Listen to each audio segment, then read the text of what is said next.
તો મિત્રો આપણે આજે કસૂરી મેથી અને ફુદીનો ડ્રાય બનાવીએ છીએ. એની માટે જો અહીંયા ઘડી મેં કિલો મેથીની ભાજી લીધેલી છે. એકદમ સરસ અત્યારે તો મળતી હોય છે અને સસ્તી પણ હોય છે માર્કેટમાં. તો એવી મેં 1 કિલો મેથીની ભાજી લઈ અને એના આ રીતે બધા પાંદડા કાઢી લીધેલા છે. તમે જોઈ શકો છો ને, બસ આ રીતે બધા પાંદડા કાઢી લેવાના છે. ડાળખી નથી લેવાની આપણે અહીંયા ઘડી. અને પાંદડા કાઢીને એને ઘરમાં જ આપણે પોળા કરી દઈશું એક કોટનના કપડામાં.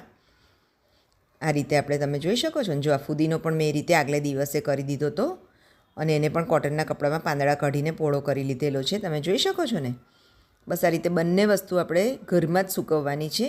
એને બહાર તાપમાં નથી સૂકવવાની, નહીં તો કલર એનો ડાર્ક થઈ જશે.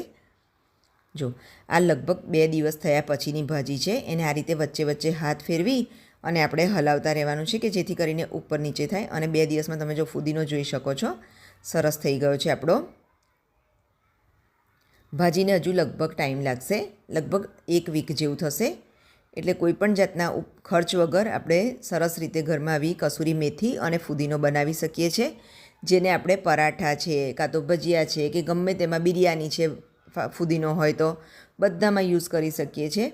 અને એકદમ ક્રિસ્પી બને છે. એને જ્યારે અઠવાડિયું થઈ જાય ઘરમાં રાખ્યા પછી અને થોડી ક્રિસ્પી થાય તો આપણે એને એકાદ દિવસ જેવી તડકામાં મૂકી દેવાની છે, આછા તડકામાં. તો આવી સરસ ક્રિસ્પી થઈ જશે એકદમ.